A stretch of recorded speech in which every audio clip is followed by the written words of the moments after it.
you're never going to get bored in Mexico City. I've been here now just over 10 years and I still don't know the whole city, and there's always something new to do. Always. Welcome to Live by Design Mexico Edition, the podcast about creating freedom, adventure, and a life in Mexico that's truly your own. I'm your host, Taniel Chemsian. If you've been dreaming of warmer days, smarter investments, and a future designed on your terms, your journey starts here. Each week, we'll share stories, insights, and strategies to help you make Mexico not just your destination, but your new way of life. This isn't about waiting for that someday. It's about living by design, starting now. So let's get to it. Hey, Alexandra, thank you so much for joining us on our podcast today. Thank you for having me, Tanya. I'm really excited to be here. Well, I'm excited for you to be here because you live in one of my favorite cities in Mexico, and that's Mexico City. Yes. I don't think that city ever sleeps like New York. So tell us, where are you from and how did you wind up in Mexico City? Okay, well, I am actually from New York City. You are. And I think that's one of the reasons why I really love Mexico City, as you mentioned right off the bat. It is very similar. And what brought me to Mexico really is I was married to a Mexican. So when I decided to get married, it was an option between us living in the United States or coming to live in Mexico, and we chose Mexico. And I've now been here 16 years. 16 years. Time flies, 16 right? years. Time flies. So it really does. Did you meet him in New York? I did. I met him in the States. He's a cousin of a very good friend of mine. But I'm familiar with Mexico. I have an uncle and cousins that live in Mexico. So I've been coming to Mexico for the majority of my life as a visitor. So it was a little bit familiar to me. So did you consider other parts of Mexico before settling in Mexico City? Well, we actually lived in other parts of the city before we decided on Mexico. We lived 1 year in Tijuana, in Baja California. We lived another year in San Luis Potosí, which is about 5 hours north driving from Mexico City. And we lived in Valle de Bravo, which is a wonderful lake town. It's one of the, as we say in Mexico, pueblos mágicos. A magical town in Mexico, and it's about an hour and a half to 2 hours from the city. So we lived there for 2 years, and then we settled here in Mexico City. So why Mexico City? What's so special about Mexico City for you? Mexico City is just full of life, full of culture. The restaurants, the food that we have now is amazing. Activities. It's a great place for kids. There's lots to do. Business is booming. A lot of foreigners are coming or have been coming, but keep coming more and more every year. It's a very exciting city. Easy to get around. It's a lot like New York in the sense that where you live in your neighborhood kind of becomes your little bubble. You know, it's a lot more walkable. You have everything you need within your neighborhood. And then on the weekends, you go out exploring in other neighborhoods. So Mexico City is amazing. Yeah, I agree. I mean, my first time in Mexico City was in 2006, 19 years ago. And friends of mine that come to Vallarta that live in Mexico City invited me. And I was like, sure, I'll go. And not knowing anything about Mexico City. And I fell in love. I mean, there is, like you said, there is so much to do, so much to see. I think, if I'm not wrong, Mexico City has the second most museums and galleries in the world behind London. Yeah. And I mean, it's incredible. People that haven't been to Mexico City, I would say go. You're never going to get bored in Mexico City. You know? I've been here now just over 10 years and I still don't know the whole city, and there's always something new to do. Always. Yeah. And I love the fact that a lot of these neighborhoods, they have like a little park. Yeah. And people are out there all the time, jogging, walking their dogs. So it's wonderful. There's so much. I mean, there's a lot of traffic. Like I'm from LA. I'm not a big fan of traffic, but my God, I mean, I could go visit Mexico City a few times a year. And from Vallarta, it's like an hour and 10-minute flight, and it's really affordable. It's like $150 round trip. That's another thing about Mexico that's so great, is that it's easy to get all around. You should come more often. Well, you know what? I'm planning on going there in the next few months, so I am going to give you a call. Wonderful. Good. Yeah. Good. You know, Fantastic. I was there a few months ago for a real estate event, and I hadn't been to Mexico City, I think, for about a year. And Okay. I got to tell you, I mean, I went to the neighborhoods like Condesa and Roma, Hmm. which are wonderful neighborhoods. I've noticed a lot more foreigners, particularly Americans and Canadians, that have moved there. I mean, it was just incredible. I mean, A lot. what's going on? Are there a lot of Americans moving there, or am I just imagining things? No, you are not imagining. It's a huge amount of American, not only Americans, but I would say the majority, yes, are Americans. I would say since the pandemic, there's been like a huge influx. I mean, the amount of Americans arriving on a monthly basis is just incredible. And we have all kinds from digital nomads to singles looking to start a new business, to families working with large companies, to families that want to take like a year's kind of sabbatical and kind of try out Mexico. Most of them end up staying. And yeah, it's just like a huge array of people. But now, as you said, you go to Roma Condesa, you hardly hear Spanish anymore. Yeah, Everyone's speaking English. yeah, I was really really surprised, and it kind of took me back. I was like, well, I knew there were foreigners, you know, living in Mexico City, but I just feel like it just kind of exploded. I mean, they were It everywhere, did. and a lot It more did. of the restaurant and the waiters and the staff, they speak English now, where that Yes. wasn't the case around 15 years ago. Yeah, definitely. Yeah. It's changing a lot for the better. Well, not for the better, but it's changing. I mean, it's always been great here, but now it's even more exciting. So, Alex, let's kind of step back a little bit. So, when you moved to Mexico, what was that relocation process like? I mean, how did you adapt the first year, the cultural difference, the language barrier? What was that like for you? Um, For me, it was definitely a process. I would say that it takes time to, completely adapt, but I'm the type of person where I just dive right in. So I really wanted to learn Spanish. I had pretty much zero Spanish background. So I just, dove right in, started speaking as much as I can. I remember at that point calling my husband from the supermarket and saying, how do you say lettuce? And he would say lechuga, and I would go asking for lechuga. And I learned slowly. So the language for me was challenging but fun. And the process of itself was okay for me because I had a job. So I was a teacher at the time.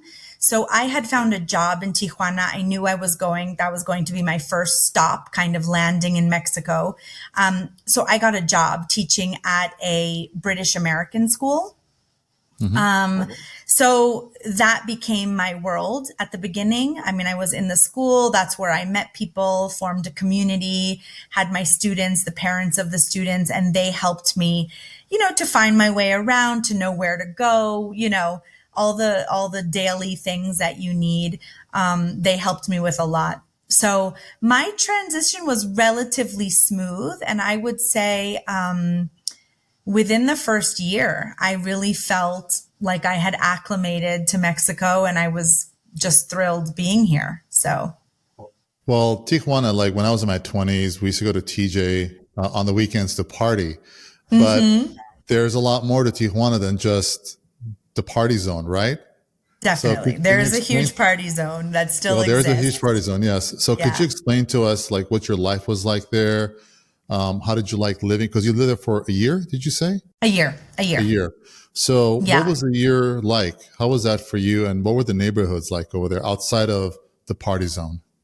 Tijuana is a very interesting city. And I feel like for me, it was nice being on the border because it's this city where everyone speaks Spanish and English because there's a huge amount of people that live in Tijuana and travel every single day to San Diego and work in the States, right? So it's just this, it's a city where you pay in Mexican pesos and your change could come back in pesos, but it could also come back in dollars. It's like a real, mix of US and Mexico. So it was kind of an easy transition because I still had a lot of English and I had the dollar and we could go to San Diego whenever we wanted. The city itself, what I loved is being near the beach.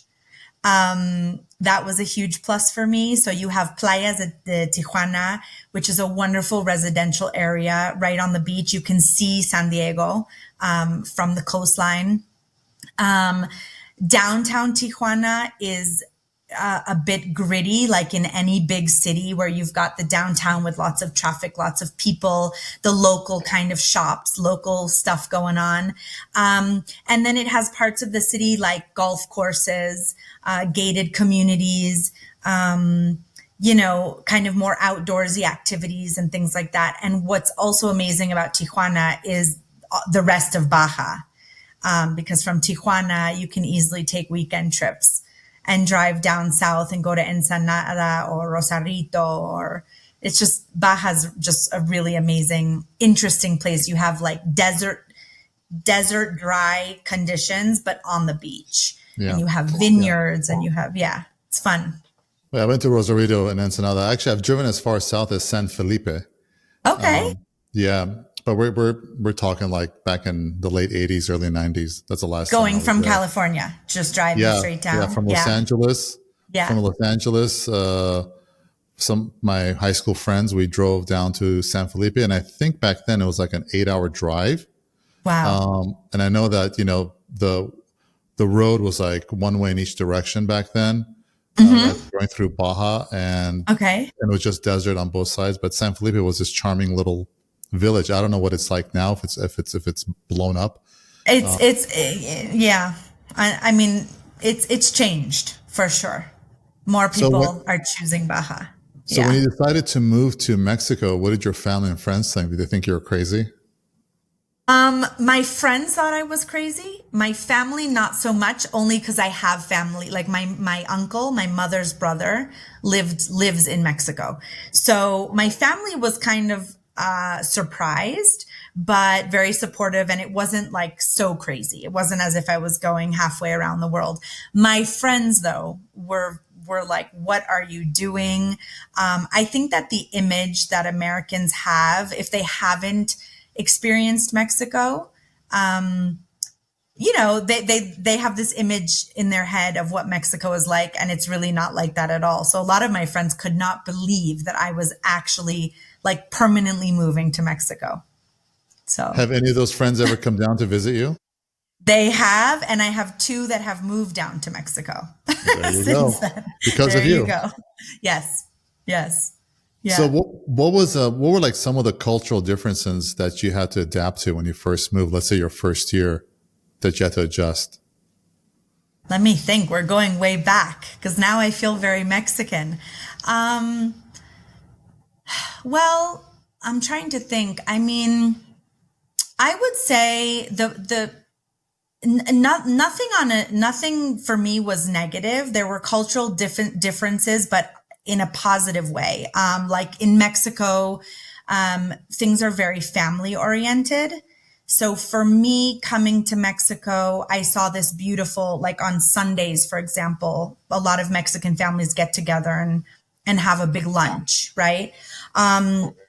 So that I'm not from Mexico, I wasn't used to kind of that cultural weekly gathering.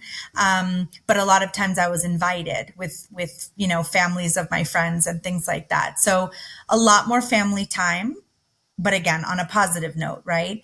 And just kind of getting to know the Mexican way of like being able to negotiate a little bit, right? In the markets, shopping for things. That for me was different. In New York, the price is the price and that's it, So for me, that was a big cultural kind of change that I had to get used to. Other than that. Yeah, business is done a little bit differently here. There's, I think in the States, we're just so accustomed to like get to the point. So when you start a meeting, okay, everybody flip to page 5, clause 3, blah, blah, blah. Here you sit down. Hey, how's it going, Alex? And how's how's the family? How's Oh your yeah. dog? And blah, blah, blah. So you have the niceties, Yes. the chit chat for 15 minutes. Because if you just start right into work mode, they Yeah. look at you like, what's the rush? What's your problem? That's You true. know? That's true. Yes. And we being from New York, now that you mention that, even the way we speak and the way we text and the way we email, I find is a lot more direct, but it's not considered rude if, right? And in Mexico, it's a lot more,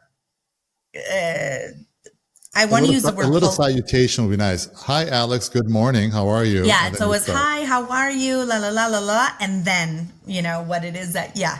So yeah. What has been the most rewarding and surprising part of your personal journey when you moved to Mexico?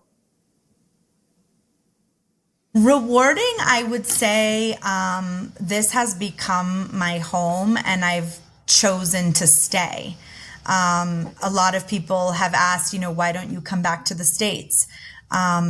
My life is here now, and I couldn't be happier. And I think the most rewarding thing for me is I created my family here. I have 2 young kids. They're really happy. We are thrilled with the schools, the community, the friends that we've made. That for me has been very rewarding. And of course, my work is very rewarding. I love what I do. And so, yeah. Were your kids born in Mexico? My kids were born in Mexico, both of them Okay. in Mexico City. Okay. So Yeah. business. So are you working remotely or did you open up a business in Mexico? I opened up a business. What ended up happening is I had been teaching for about 17, 18 years. And when my daughter was born, I kind of needed a break from having, kids for 18 years and then baby Having infant your own? at night. So I was like, I need a break. So I decided to take a year off. And in that year, I realized that I'm a person that I like to work. And so I started kind of dabbling a little bit in real estate. And I had a very good friend of mine, a Mexican friend of mine, who realized that I had a lot of people contacting me, a lot of foreigners contacting me, just asking me for information. Hey, Alex, we're moving down next month or whatever. Can you recommend, I don't know, restaurants? And then another family that had arrived a couple of months ago through the school and were asking me, for places to go and things like that. And it was my friend, her name is Layla. She said to me one day, you could make a business out of this. And, you're giving a lot of information. It's kind of like a concierge service. You're really helping a lot of foreigners get around Mexico City. So I started thinking about it. The wheels started turning, and I started my business, which is Relocation, just 10 years ago. Okay. And what is the name of your business? It's called Welcome Home Mexico. Okay. And you just help foreigners. When I say foreigners, are they mostly Americans and Canadians or Europeans? Now we have a little bit of everything. We also have a lot of Spaniards. We have a lot of French. We have a lot of Germans. Okay. But I would say the majority are Americans, and as you mentioned, Canadians. Okay. So Yeah. Welcome Home Mexico. So tell me, relocation, what do you guys do exactly? What does that mean for people that are considering making the move? Because I think relocation is, asking for some tips, some advice. But like if someone were to contact you and say, hey, Alex, and I live in LA, I'm thinking of moving to Mexico City. What are the steps? What do you say? Well, what don't we do? That's easier, right? Yeah, exactly.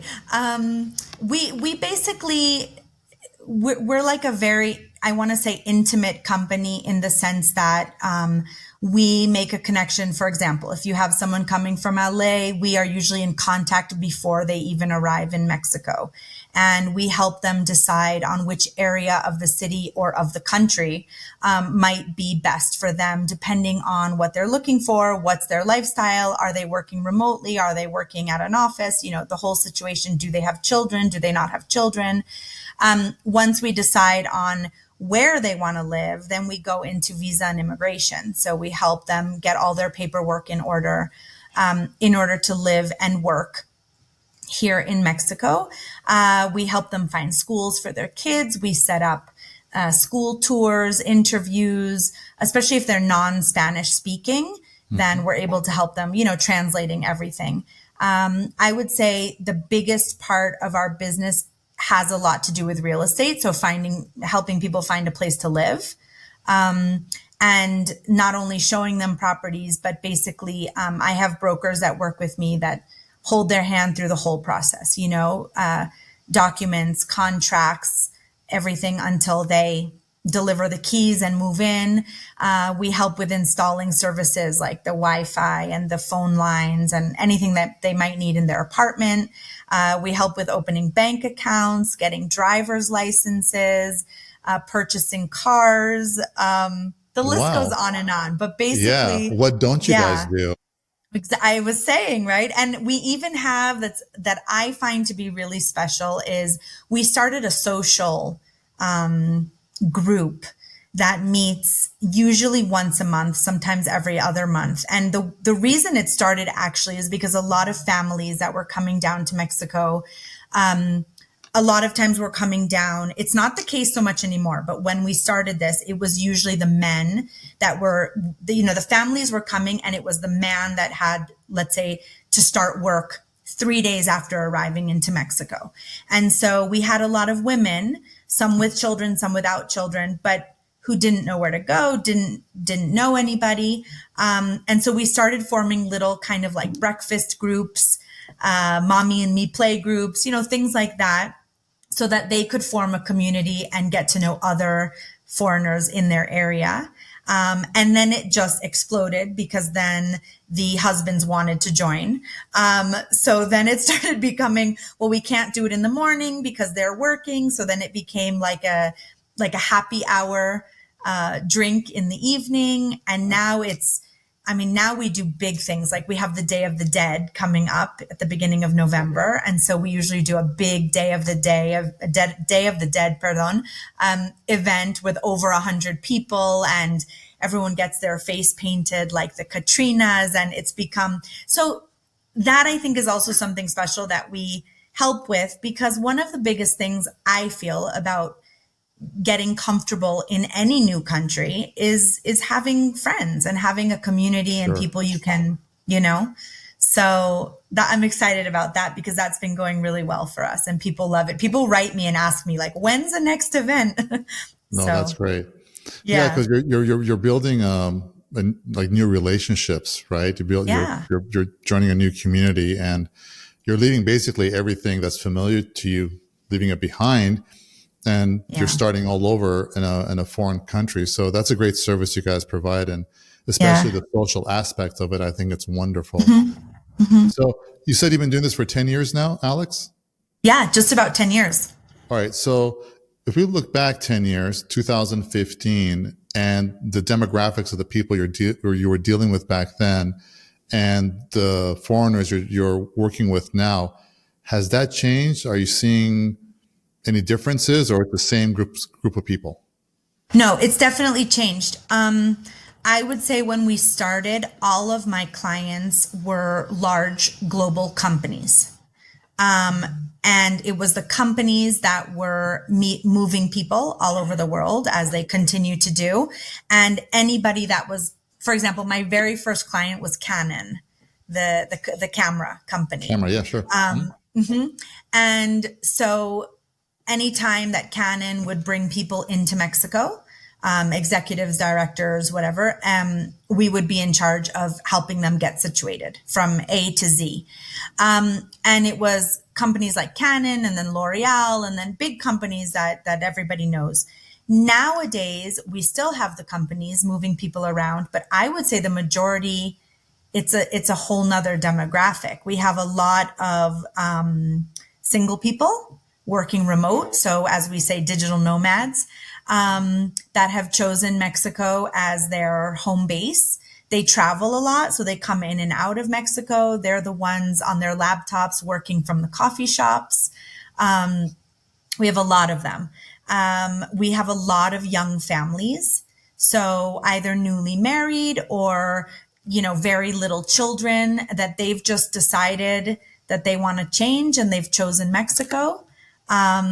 So it's different now because before the companies obviously are funding the people who are coming, and now it's people choosing on their own to come to Mexico and to find their own way. I also have a lot of clients who have chosen to open businesses in Mexico, which is can be complicated at the beginning. So obviously it's nice to know people around you that can help you and give you some information. But it's also the opportunities in Mexico are, I don't want to say endless, but there's a lot of opportunity still in Mexico, which is nice. So it's exciting. Mm-hmm. Well, it would make sense that you're dealing with big companies and corporations because Mexico City is an international business hub. Yes. As you would say. So that would totally make sense. Yeah, I didn't really think about that. Now, for me in real estate, when I started real estate in 2006, most of my clients were baby boomers, Okay. kind of starting to retire or they had just retired. Are you dealing with a lot of retirees as well? Or are you just mostly dealing with younger couples with kids and those digital nomads? We do have retirees, but I feel like retirees tend to prefer like Mérida, places a little bit quieter, normally near the beach. We do have a few that come to Mexico City because they like being in a neighborhood, let's say, where you can walk everywhere, not depend on a car, things like that. But I would say the majority are young couples, singles, and families. The majority. Yeah. And those couples and families you're helping, are most of them looking at renting or are they buying a property? Both. I would say both. We have a lot that do come and rent for the first year, which I think is a really smart idea. Mm-hmm. Get to know the city, get to know if you like it, get to know which neighborhood you prefer. And then a lot do buy, like second, third year in. And if they decide to stay in Mexico, actually, even if they decide not to stay in Mexico, a lot of people invest as an investment property. And your company, you guys do rentals and sales as well? Rentals and sales. Okay. Yeah. Okay. That's great. Yeah. What would you say are some of the challenges you see popping up time and time and again with, let's say and most of my clients are Americans and Canadians. So when you're dealing with American Canadian coming down to Mexico, moving, like, do they have like misconceptions? There are a lot of like don'ts that they're doing that they shouldn't be. No, I would say the only thing I can mention really is the topic of security and safety. As you mentioned in the beginning, I think we as foreigners do have like a misconception. What we see on the news, let's say while we're in the United States about Mexico is not, in my opinion, if I may say so, is not what's actually going on the ground in Mexico, right? So I think people come a bit scared, a bit hesitant. They don't know what to expect. They feel like it's very unsafe, like you mentioned Tijuana with the cartels and all of that. And it's not like that at all. So I think that's one of the biggest challenges is as soon as they arrive, like helping them to understand that it is actually quite safe. Yes, you have to know where to go, but that's like any city in the world, I think. Anywhere in the world, sure. Mm-hmm. Sure. There are shady neighborhoods and regions everywhere. That's everywhere, sure, of course. Yeah. And and I mean, I've been here a very long time and I've never, luckily, knock on wood, I've never had anything happen. I haven't heard of stories that have happened to anybody I know. I mean, it's much safer than people think. So I think that's the biggest challenge is when they arrive, there's this fear. I've had clients who haven't wanted to go outside with the baby in the stroller. They've been very, very, almost paranoid. And it takes a little bit of, like, we go out together, we walk around, they get to know the neighborhood. And within 2 weeks, they're really happy and loving the area. Yeah. So. Mm-hmm. Yeah, I think you're absolutely right. Unfortunately, the media back north of the border Every Yes. time they put Mexico on the TV screen, it's kidnappings and cartels, and so people just think that that's the whole country, and that's not the Yeah. case. You know, I've Not been at here all. since 2003. Are there petty crime? Is there petty crime? Sure, but that's, like you said, that's everywhere. You know, Anywhere. don't Yeah. go walking down some dark alley in some funky Right. neighborhood. You know, Right. you're going to ask for trouble. I don't care where you live in the world, Exactly. but it's not a good idea. Exactly. Could you share with us, let's say, one success story that pops in mind where you've helped someone move to Mexico? We have so many. We have And so many. I would say, how was their journey using your service? well, their journey continues using our service. I can think of a few that we've worked with for several years. And of course, now I don't consider them clients. I consider them friends. But I can think of several, but, just as an example, a very young family that came down to Mexico. The husband started a little company. The company did very, very well. He started another one. They were able to buy 3 properties in their first 5 years in Mexico, that they have now as investment properties, rentals. They've now moved to the beach.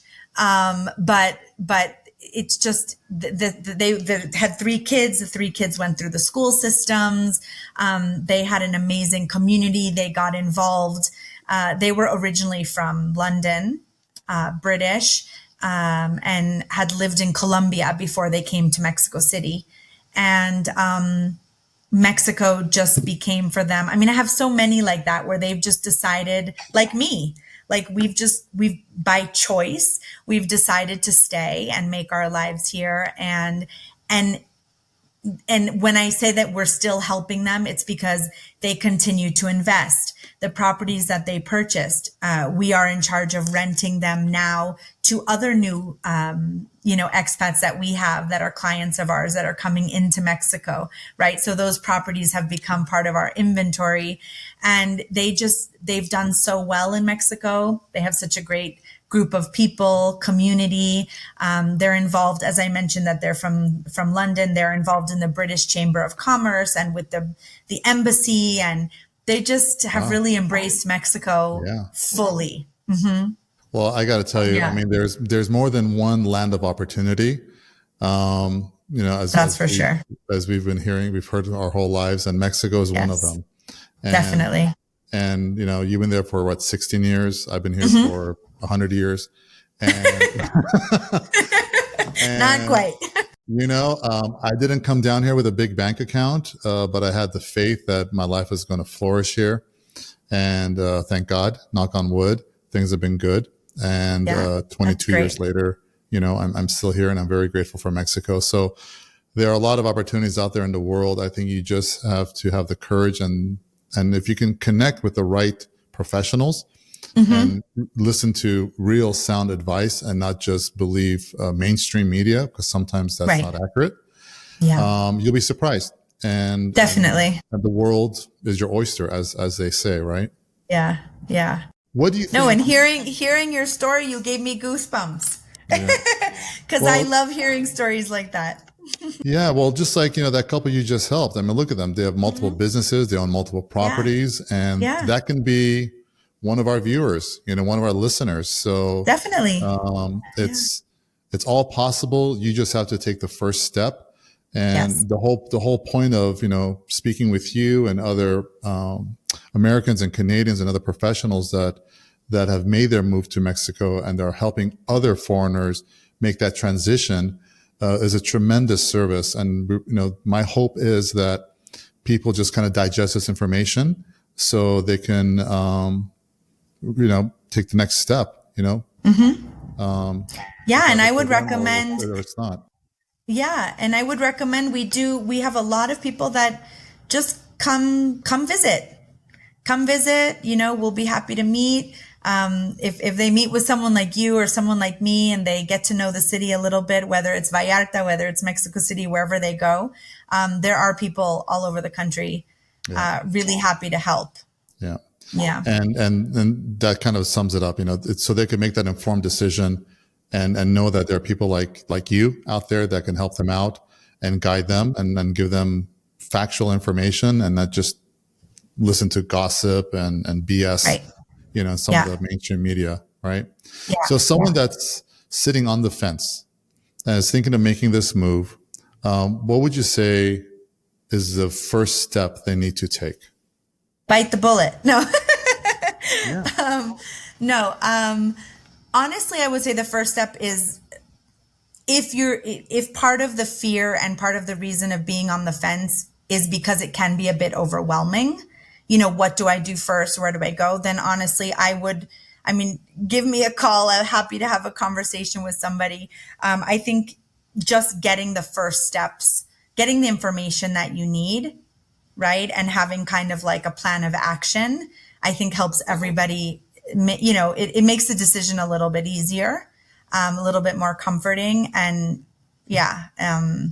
that's I always say, like, as long as you have all the information and you know what needs to be done, I need to do this first and this second and this third, and this is where I want to go. The decision is much easier. Otherwise, it's a bit overwhelming and scary. Yeah. Just like anything else, you got to take baby steps. And the first step is you have to make a decision, make a commitment that, I'm going to take this first step. And making that phone call or hopping on the plane and checking it out, it's not the end of the world. It's just a first step, right? Right. I mean, like going to a new restaurant, like I'm going to go check it out. I'll go check out the menu. If I like it, I like it. If I don't, there are other restaurants. Definitely. And Puerto Vallarta might not be for everyone. They'll go to Mexico City and it's Mexico City, or they'll go to, Tulum and it's Tulum. Sure. But at least don't shortchange yourself and let fear control the rest of your life, because that way, look, I've been here for 22 years. I feel like I just blinked and, I know. 22 years later. So, you don't want to live a life full of regret, woulda, coulda, shoulda, because, like Cher said, if I could turn back time, you cannot turn back time. Right. So. And I always say exactly, following what you're saying, I always tell people as well that you can always go back. You and I have chosen to stay and many others have chosen to stay, but I think it's a little less scary when you think of it like, I'm going to try it out for a year, right? See how I like it. I can always go back. Yeah. And wherever renting, you're coming from is not, Like I said, some of my clients, they rent for 6 months or a year to see what the seasons are like, if they're going to really like it. And then if they look, they might like living in Mexico, but Vallarta might not be right for them. They're like, I love Mexico, but the humidity in the summers, I can't handle it. Let me go to a mountainous town. Let me go to Mexico City. Let me go check out Guadalajara, Lake Chapala, anywhere else in Mexico. Definitely. And then you might find the spot that's ideal for you, but you got to take that first step. Yeah, so Alex, this has been great. If somebody wants to get a hold of you, what is the best way they can reach you and your company? Well, thanks. Yeah, we'd be happy to help anybody that's looking for a conversation, as you said, just to get started. We have a website, welcomehomemexico.com. We have Instagram. Everything is Welcome Home Mexico. So the Instagram is Welcome Home Mexico. Our email, we have one, welcomehomemexico@gmail.com. So any way they prefer to get in touch with us, and I'd be happy to receive them. Mm-hmm. Well, thank you, Alex. We're going to put all your contact information in the show notes. And thank you so much for your time. And seriously, I'm planning on going to Mexico City next couple of months. So I'm going to reach out to you. All right. I'm going to hold you to it. Yes, definitely. Thanks so much. You too. Bye-bye. Thanks for listening to Live by Design Mexico Edition. If there's a topic you'd love for us to cover, email us at info@tanielchemsian.com. We'd love to hear your ideas. And be sure to subscribe, share the show with a friend, and join me each week as we explore how to create freedom, adventure, and live by design under the Mexican sun. Design your days now, and your future will follow.